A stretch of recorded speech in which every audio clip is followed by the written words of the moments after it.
Olá, como estão? Bem-vindos a mais uma edição do FMP Law. Hoje iremos analisar recentes decisões do Supremo Tribunal Federal que ganharam as manchetes e causaram algumas divergências, polêmicas. Está conosco o professor universitário, advogado, Dr. Plínio Saraiva Melgaré, que leciona Direito Civil e Constitucional aqui na FMP, além de ser professor em preparatórios para concursos. Um prazer tê-lo novamente conosco. Prazer e alegria é minha de estar aqui, Zanuzzo, e poder discutir sobre esses assuntos realmente sensíveis e polêmicos, né? E que tem muito a ver com a área que eu leciono, tem a ver com o direito civil e tem a ver com o direito constitucional. Bom, cronologicamente, recentemente o Supremo Tribunal Federal decidiu que testemunhas de Jeová têm o direito de negar a transfusão de sangue. Isso impacta alguns direitos, flexibiliza algo que se discutia. Exatamente. E que gera uma garantia, né? Exatamente. Essa decisão do Supremo é muito importante e a gente pode falar sobre a decisão e depois o que a gente pode, quem sabe, especular a partir dessa decisão, projetar a partir dessa decisão. Bom, qual foi a decisão do Supremo? O Supremo reconheceu que, em razão de uma crença religiosa, de motivos religiosos, especificamente, o caso se tratava de uma testemunha de Jeová, que, diante da necessidade de um tratamento médico, teria que fazer, por indicação médica, a transfusão de sangue. Então, essa pessoa se nega ao procedimento médico em razão da necessidade da transfusão de sangue. Bom, entre idas e vindas, o caso foi parar no Supremo Tribunal Federal. E a discussão envolveu dois tópicos. O primeiro, a pessoa pode se negar a um tratamento médico, alegando a causa religiosa, o motivo religioso. Dois, uma vez que se nega, o SUS tem a obrigatoriedade de fornecer um tratamento alternativo que seja compatível com essa opção religiosa? Esse tema sempre esteve presente na opinião pública, porque sempre surgiram vários casos assim. E o dilema qual é? O dilema é o médico, de um lado, que vê que para aquela pessoa, para o caso que ele está tratando, o adequado seria a transfusão de sangue, mas do outro lado o paciente diz o quê? Eu tenho uma convicção religiosa e eu não aceito, em razão dessa crença religiosa, a transfusão de sangue. E esse dilema se estabelece. Claro que a gente pode pensar em alguns casos trágicos, onde a transfusão é absolutamente necessária, né? E às vezes não há o recurso do tratamento alternativo. Então essa situação pode desaguar, digamos assim, numa situação trágica. Mas pensemos assim, não só nessas situações trágicas. O que está em jogo ali? A obrigatoriedade do tratamento da transfusão de sangue ou a autonomia do paciente em se recusar a esse tratamento. Eu queria chamar a atenção que aqui o que está presente também é toda uma perspectiva cultural da sociedade contemporânea e de como ela enxerga o direito à vida, o direito à saúde, o tratamento médico e o direito das pessoas, a autonomia das pessoas. Claro que se a gente fosse voltar a uns anos atrás, o direito à vida era algo assim inquestionável. Inquestionável. Ou seja, a pessoa, diante de uma exigência médica, tinha que ceder ao que o médico estabelecia, porque o que estava em jogo era o direito à vida e a escolha da pessoa não era cogitada.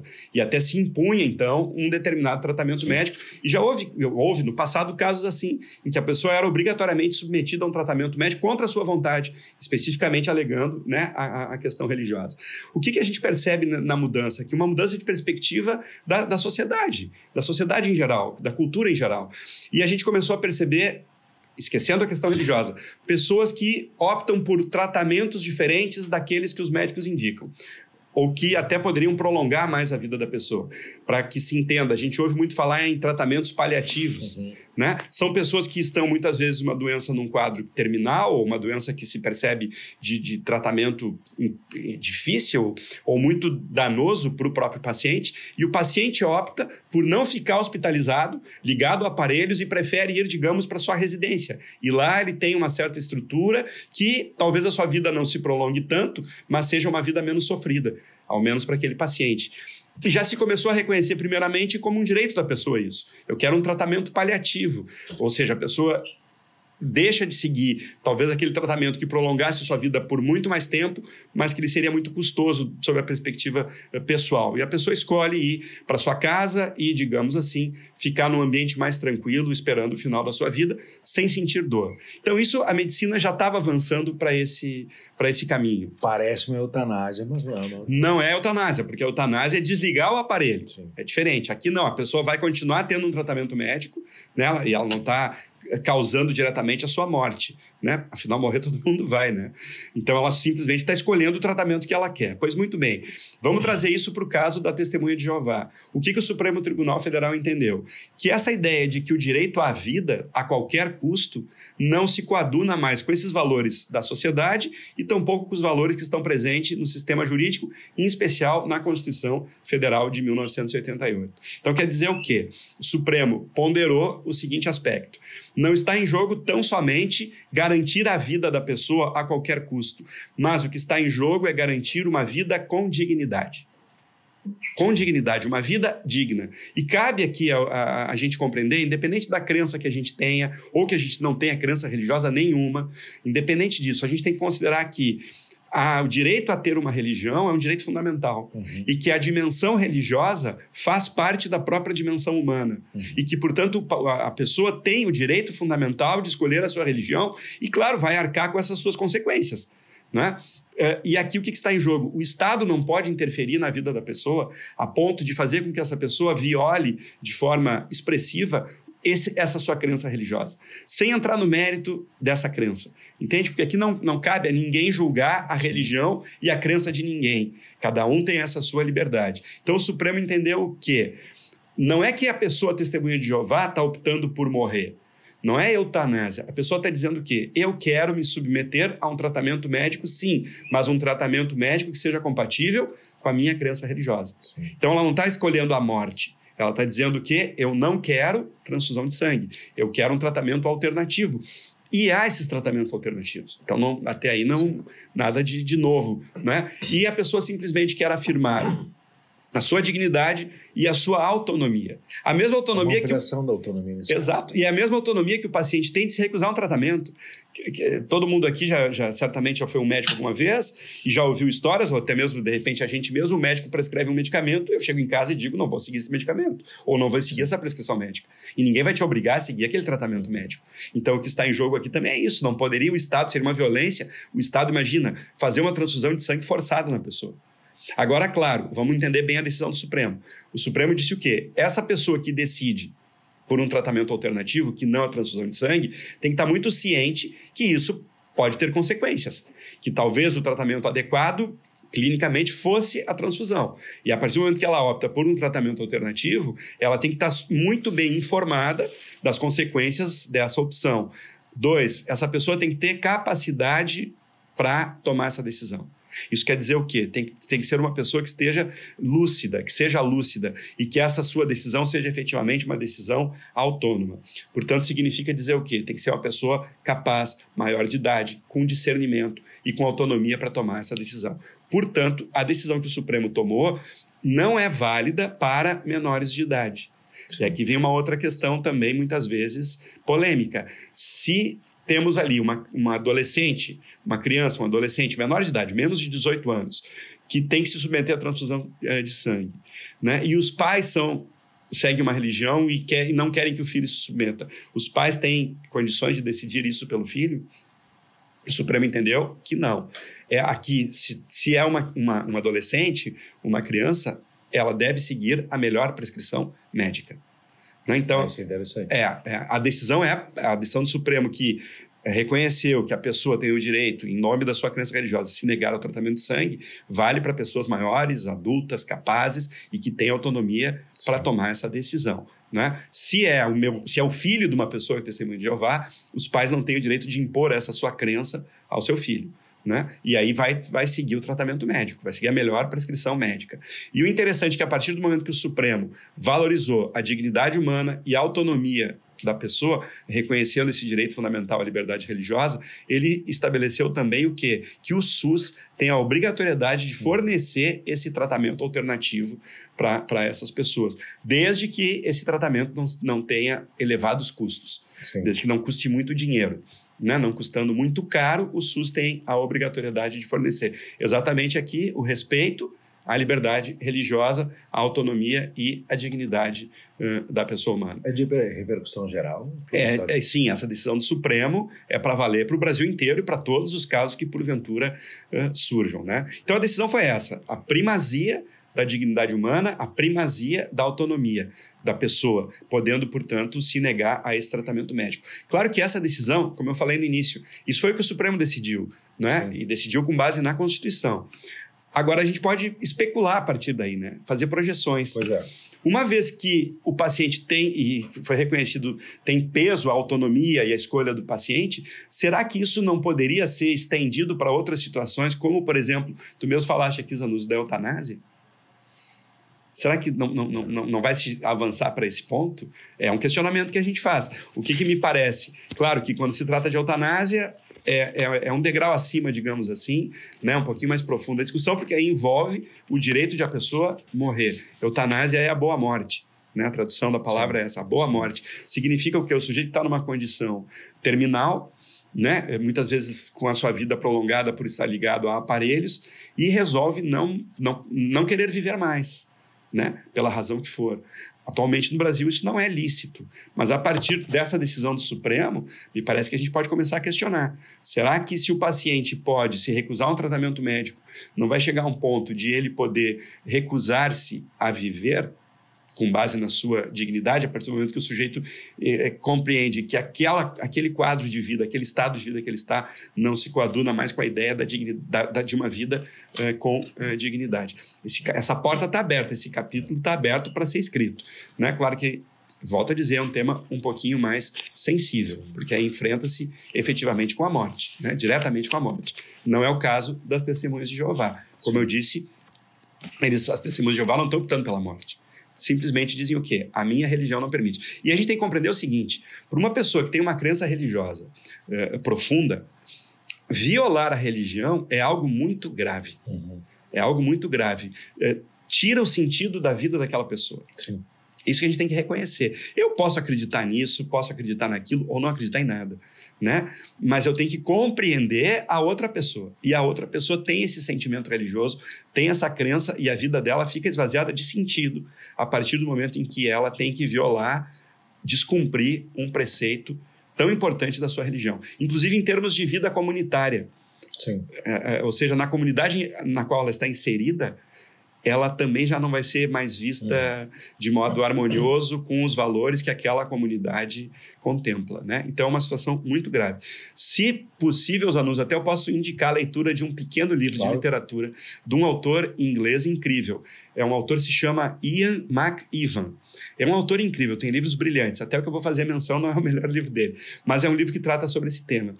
Se chama A Balada de Adam Henry, onde o pano de fundo do livro é esse caso, um jovem de 17 anos, cuja família é testemunha de Jeová, e, portanto, ele também, que em um dado momento precisa da transfusão de sangue, e a família nega que ele faça a transfusão, mas o rapaz tem 17 anos, e aí a discussão toda a família pode decidir isso por quem ainda não é maior de idade, por quem ainda não tem capacidade civil, por quem não atingiu 18 anos. É um livro muito interessante que ilustra bem essa situação. Muito bem, esse é o nosso primeiro tema, então. Só fazendo um adendo aqui, existe já um roteiro, né? Não um roteiro, mas pessoas do Brasil que vão morrer na Suécia, em outros lugares que aceitam a eutanásia. Né? Sim. Então, me parece que lá, no cerne da questão, é a mesma coisa, eu decido o que eu quero para minha vida. Né? Exatamente, e me parece isso, é uma perspectiva, né? Me parece que o direito se encaminha, ao menos pelas decisões dos tribunais, a reconhecer cada vez mais essa autonomia da pessoa. Com esses critérios, né? Claro. Faculdades mentais em dia. Claro. Em condições de decidir. Isso. Né? Em condições de decidir. Isso que tu falaste é verdade. Tem países que têm o suicídio assistido, tem a eutanásia, né? E às vezes a gente vê notícias disso, né? Pessoas de um país vão até o outro para poder cumprir a sua vontade. Como na Europa. Né? Na Europa isso acontece com frequência. Tem um filme, já que eu citei antes um livro, sobre eutanásia, tem um filme mais antigo, A Menina de Ouro. Sim. Que é um filme brilhante também. Com Clint Eastwood, isso, e a Hilary Swank, que concorreu ao Oscar, até ganhou o Oscar em razão desse filme, que trata desse tema. Né? Tem um filme espanhol também sobre esse tema, Mar Adentro, que é com base numa história real de um espanhol tetraplégico que lutava pela eutanásia. Né? E na Espanha também havia a vedação, né? Claro que por trás disso também tem aspectos de ordem religiosa, mas enfim, o que parece aqui é cada vez mais a gente pensar numa perspectiva jurídica que privilegie a autonomia da pessoa. Bom, esse é o nosso primeiro tema. O outro tema está fechando mais ou menos um pouco mais de um mês, né, quando esse episódio está indo ao ar, que é se colocou como uma disputa entre Elon Musk, né, e o ministro do Supremo Tribunal Federal, Alexandre de Moraes. Mas aqui a gente precisa analisar com mais calma, né, porque houve aí um atropelo até da nossa soberania, né? Então eu queria que o senhor colocasse luz sobre esse tema. Bom, vamos lá.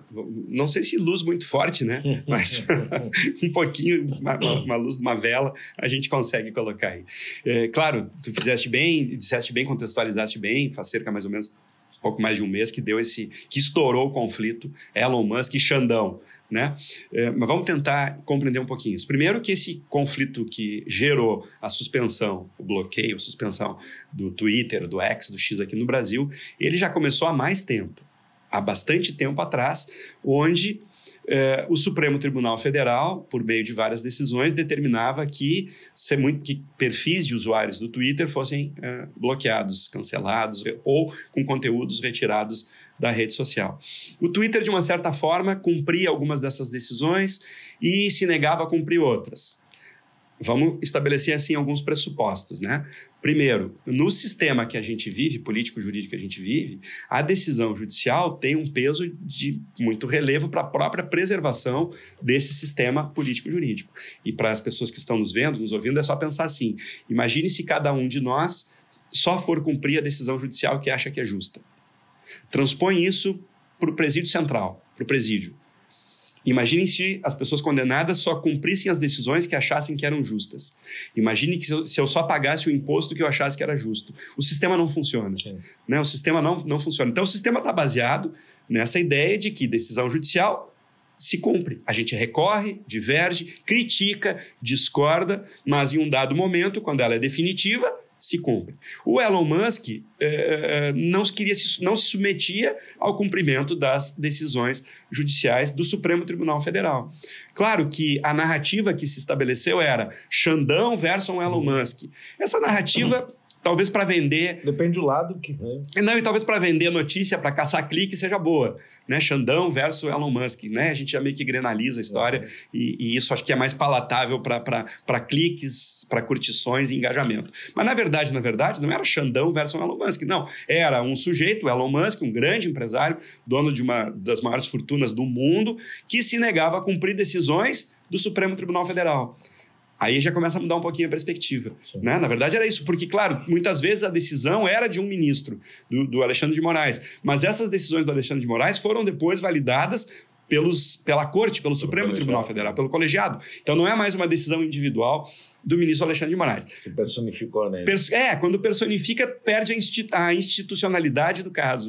Né? E aí fica fulano versus Beltrano. Não era isso. Era um sujeito que se nega a cumprir decisões da Suprema Corte brasileira. Bom, as decisões do Supremo, que essas que o Twitter se negava a cumprir, que o X se negava a cumprir, todas as decisões do Supremo foram certas? Me parece que nesse conjunto de decisões nós vamos encontrar decisões acertadas e decisões equivocadas. Aquilo de multar quem acessasse... Isso vem depois, mas eu me refiro até antes, Anos, aquelas decisões do Supremo que determinavam que o Twitter removesse um determinado conteúdo, sim, ou bloqueasse, impedisse que uma pessoa tivesse um perfil no Twitter. Muita coisa questionável. Claro, ali tinha decisões certas, sim, certas por quê? Porque havia pessoas que exacerbavam, abusavam da sua liberdade de expressão, praticavam crimes de ódio ou praticavam a desinformação, colocando em jogo, em suspeita as urnas eletrônicas, o sistema eleitoral brasileiro. Então, havia decisões corretas. Houve excessos e decisões equivocadas? Certamente sim, foram muitas decisões. A gente não tem nem como tomar pé de todas. Né? Então, vamos considerar isso. Tiveram decisões equivocadas? Provavelmente sim, possivelmente sim, ou vamos lá, sim, houve decisões equivocadas. Houve decisões certas do Supremo em bloquear conteúdo e perfil? Sim, houve. Mas o fato qual é? A decisão judicial tomada, decisão judicial tem que ser cumprida. É isso, o sistema funciona assim. Né? A gente, quando recebe uma decisão judicial que é contrário, a gente protesta, a gente reclama, mas a gente cumpre. Né? Contrariado, mas cumpre. O que se percebeu foi isso. O Elon Musk se negou a cumprir várias decisões do Supremo. Várias, não foram nenhuma nem duas. A alegação dele qual era? A decisão do Supremo está errada.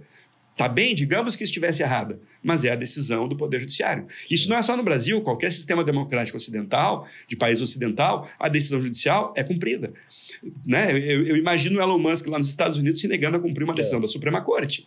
Né? Acho difícil disso acontecer. Bom, mas de tantas decisões que ele se negou a cumprir, eram aplicadas multas. Cada decisão que ele não cumpria, multa. A multa ele não pagava.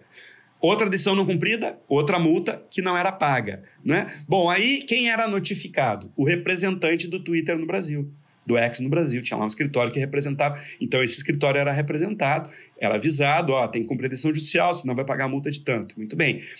Em um dado momento, o que o Elon Musk faz? Fecha a representação que ele tinha aqui no Brasil. Né? Fechou a lojinha, digamos assim. Vai lá e fechou o escritório e disse o quê? Não tenho mais ninguém aí no Brasil. Agora vocês vão fazer o quê? Né? É isso que aconteceu. Então, ele retirou o seu representante aqui no Brasil, né? E se negava a se submeter à legislação brasileira e às decisões do Poder Judiciário brasileiro. Bom, isso foi escalonando, foi ganhando uma dimensão maior. E o Supremo Tribunal Federal, como autoridade judiciária que percebeu o quê? Não adianta multar, porque o cara não paga multa. Sim. E agora nós não temos mais nem como dizer... Não tem mais com quem falar no Brasil, porque o sujeito não tem mais representação aqui no Brasil, sendo que há exigências legais de que tenha uma representante aqui no Brasil. Bom, em um dado momento, o que o Supremo Tribunal Federal fez? Bloqueia o Twitter, como meio de fazer cumprir as decisões judiciais. Aí começou tipo uma história de gato e rato, né? Bloqueia o Twitter, mas a tecnologia é muito fluida e nem sempre o direito consegue imediatamente alcançar essa tecnologia. Aí o Twitter conseguiu um outro mecanismo de furar esse bloqueio, né? Mostrando de novo a sua insubordinação às decisões do Poder Judiciário brasileiro. Bom, parece que mais recentemente o Twitter se deu conta que a perda que ele teria financeira fechando aqui no Brasil seria maior, porque o Brasil é um mercado incrível, seria maior do que ele manter esse jogo de gato e rato, como eu aqui estabeleci. São mais de 20 milhões no Brasil. Deve ser uma... mais de 10% da população. Então ele se deu conta disso e parece que vai retroceder. Né? Se eu usasse o linguajar do Pablo Marçal, eu diria que ele está arregando nessa altura do campeonato. Mas vamos lá. Então o Supremo definiu isso. Bloqueia o Twitter. Está bem com as dificuldades técnicas que teve, o bloqueio se deu. Decisão justificada do Supremo? Sim, decisão justificada. O que eu quero dizer com uma decisão justificada? Tem amparo legal para essa decisão. Sim. Eu posso achar uma decisão certa ou errada, mas eu não posso dizer que é uma decisão sem base legal. Base legal para o bloqueio tinha, né? Nós temos uma legislação, tem o Marco Civil da Internet, que estabelece essa possibilidade como medida última. E foi o que o Supremo fez. Ele não bloqueou o Twitter num primeiro momento. Ele bloqueou depois de inúmeras tentativas de fazer com que essa empresa se submetesse à legislação e à estrutura do Poder Judiciário brasileiro. Bom, em último momento, a medida mais grave, o bloqueio. Só que aí, de novo, o bloqueio está adequado? Está adequado. Mas, de novo, aqui a gente pode encontrar nessa mesma decisão que bloqueou alguns excessos do Supremo Tribunal Federal. E eu estou evitando dizer do Xandão, estou evitando dizer excesso do ministro Alexandre de Moraes. Por quê? Porque a decisão do ministro Alexandre de Moraes, toda ela foi validada pelos seus colegas. Então, não é mais uma decisão dele. O que era inicialmente dele passou a ser uma decisão institucional do Supremo. Onde é que está o erro, me parece, aqui? Quando o ministro Alexandre de Moraes estabeleceu uma multa, e o Supremo validou, uma multa de R$50 mil para quem furasse o bloqueio estabelecido pelo Twitter, acessando o Twitter por uma VPN, né? Que seria uma rede privada de acesso à internet. Mas basicamente isso, né? Tentando simplificar o conceito da tecnologia. E aí ele estabeleceu uma multa de R$50 mil. Se passou. Aí se passou totalmente, por duas razões. Primeiro, que o valor da multa é absurdo. R$50 mil. Segundo, proibir que pessoas acessem o Twitter usando essa VPN, aí há o abuso. Né? Aí há o abuso. Né? Porque não pode proibir o uso da VPN. Né? E ainda mais que os terceiros que usariam essa VPN para acessar o Twitter não fizeram parte daquele processo. O processo era Elon Musk, Twitter, X versus STF. E a decisão, quando condenaria uma multa quem usasse a VPN para acessar o Twitter, atingiria terceiros que não fazem parte daquela relação processual. Ou seja, digamos que eu fosse usar o Twitter, né? Eu não participei daquele processo, eu não pude me defender dessa decisão, né? Então, ali está o abuso, ali está o excesso. Seja pelo valor da multa, seja pela proibição de acessar pelo VPN. O interessante é que essa decisão do ministro Alexandre de Moraes foi levada por uma turma lá do Supremo, onde o ministro Luiz Fux chamou a atenção desse detalhe, dizendo: eu concordo com o bloqueio, mas me parece que aqui tem um excesso. Não podemos punir terceiros que não fazem parte dessa relação processual. Mas essa observação do ministro Luiz Fux não foi acompanhada pelos outros ministros, o ministro Flávio Dino e a ministra Carmen Lúcia e o ministro Alexandre de Moraes, além do ministro Zanin, né, que não acompanharam essa divergência do ministro Luiz Fux. Ao final das contas, o que a gente pode dizer? O Supremo acerta e erra, erra e acerta. Se ele erra mais do que acerta, ou se ele acerta mais do que erra, enfim, cada um faça o seu juízo, a gente tem autonomia intelectual para fazer esse juízo. Mas o que estava em jogo aqui nesse caso, mais do que uma decisão acertada ou do que uma decisão errada, era um agente se negando, um sujeito, um agente do mercado econômico se negando ao cumprimento de uma decisão judicial. E aqui, né, Zanuso, isso tudo está dentro de um contexto muito mais amplo, um contexto de muitas mudanças da nossa vida, da nossa cultura, da nossa sociedade. Tu é jornalista, sempre trabalhaste com jornalismo, até a gente estava conversando aqui antes, nos bastidores sobre isso, né? Tu trabalhaste em empresas de comunicação, tu sabes melhor do que eu que o jornalismo mudou muito com o desenvolvimento da tecnologia digital, em especial de redes sociais. Então, isso afetou toda a forma como a gente consome a informação, isso afetou como a informação é produzida, isso afetou, assim, diretamente, né? E hoje a gente está num outro mundo. E a gente tem que compreender que nesse novo mundo, fruto da tecnologia digital, surgem novas relações econômicas, novas relações de poder.